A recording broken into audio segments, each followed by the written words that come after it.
Hi, how you doing? Danny Harris here again with day 7 of your 7 quick tips to help drive your golf sales.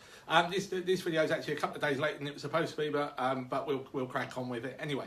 So today I'm going to tell you a very interesting story that I heard a couple of days ago that is really, it's such a perfect example of what you can do in your golf sales, whether you'll be a golf coach, a golf club, a golf equipment manufacturer or anything else. And it really does highlight massively where so many people in the golf industry are going wrong right now. Again, it doesn't matter what you're doing, it will kind of make sense to you when I tell you the story.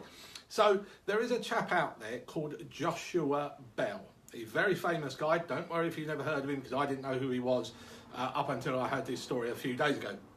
And Joshua Bell, for those who don't know who he is pretty much regarded as the world's leading violin player. He is kind of the Tiger Woods of the violin world. He's been some kind of a violin playing protege since he was a very young child, and he's sold out, every stadium that you could ever, sort of concert type stadium anywhere you can think, all around the world, pretty much. He's very big in America, I believe Japan. He's done lots of stuff, and I'm sure he's visited parts of Europe and elsewhere in the world. But let's just say he is, for the purpose of this, the world's greatest violin player.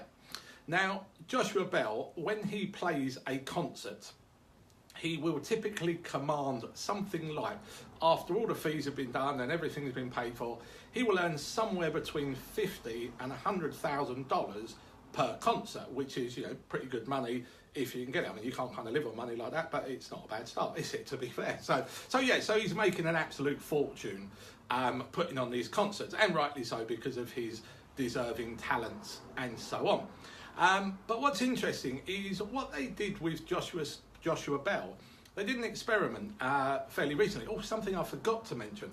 One of the things that Joshua Bell does at his concerts is there is a violin known as a Stradivarius violin. Now, I've even heard of this name. If you haven't, Stradivarius is widely regarded as the greatest ever violin maker. Or manufacturer, I'm not sure which way you word it. And his violins, for whatever reason, are the best violins that you can find anywhere in the world currently. And I believe Mr. Stradivarius was around sort of 200 years ago. So it's not like you can go and get one of these sort of any day now. These things are very, very rare. And the Stradivarius violin that Joshua Bell plays at his concerts is, I've Googled this a little bit, and there are a few different arguments, but it's reckoned it's worth anywhere between $1.5 million and $15 million. Now, whichever one's right or wrong, or wherever it goes, let's just say this violin is worth a bucket load of money. So you've got the world's greatest violin player playing arguably the world's greatest violin. Therefore, you can command a massive amount of money at these concerts, and obviously it's something that people want to attend. So what they did with Joshua Bell was, one day they did an experiment. And they took Joshua Bell, the world's leading violinist, with the greatest violin known to man, this Stradivarius violin. I keep saying guitar, but it's a violin.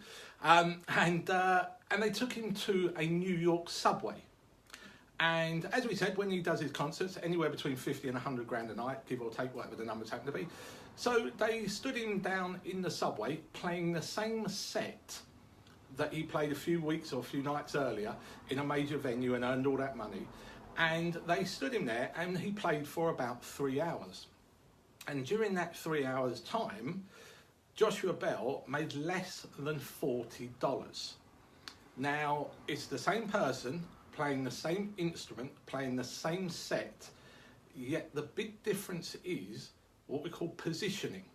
So he had positioned himself a couple of weeks earlier at the real top end of the market, because he's at the big stadium and so on and so forth, and now he's at the real bottom end of the market, where he's just in a tube station or a subway station, and people aren't really even paying attention to him as they walk past.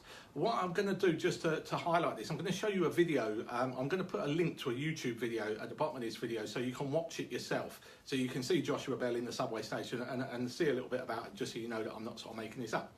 And the thing is, when you have your golf business, we'll start with golf coaches and then we'll move on to golf clubs.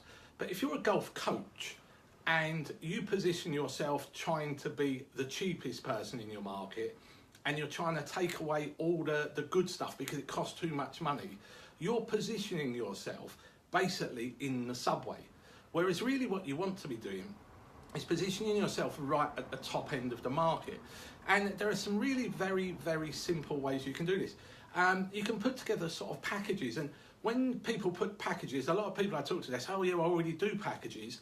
But often they think that means discounting packages. So let's suppose for easy number, an hour's lesson is £50 or $50, whatever it happens to be.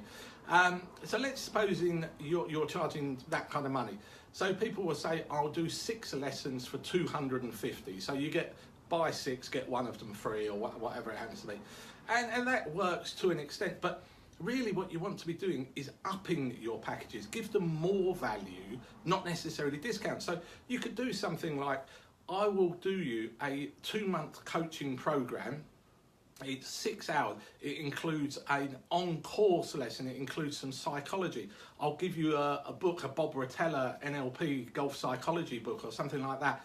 I'll include you to come along to a pro-am that I'm going to be playing in as the golf pro.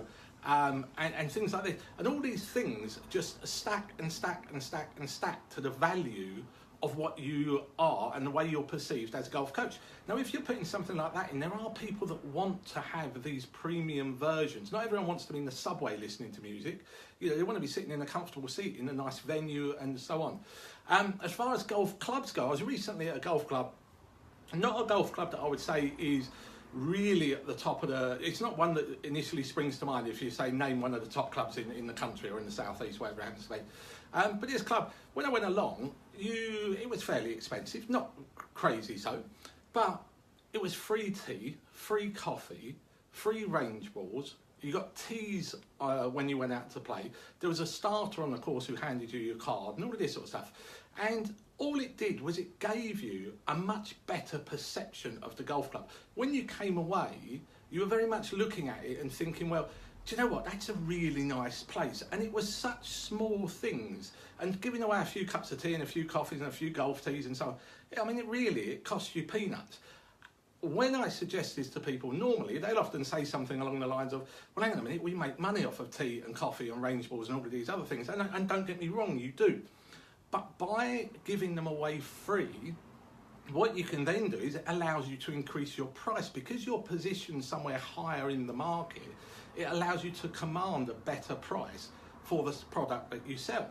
So you've covered the cost of those more than 10 times over. You could put, let's say, £20 on the cost of a tea time purely because you do things like that. It's just putting yourself in a position that people think that you are at the premium end of the market. You have to deliver this. You can't. So I couldn't turn up at one of these sort of violin exhibitions and expect to play because I can't play a violin. So you have to be able to deliver the product. But if you think about your positioning and where you want to put yourself in the market, it's going to make such a great difference to your golf sales. It really will. If you want some more free hints, tips, and get involved in our little community, come and join us on the Facebook group called Drive Your Golf Sales. It's totally free to join. I'd love to see you over there, and I will speak to you in another video very soon. Bye-bye for now.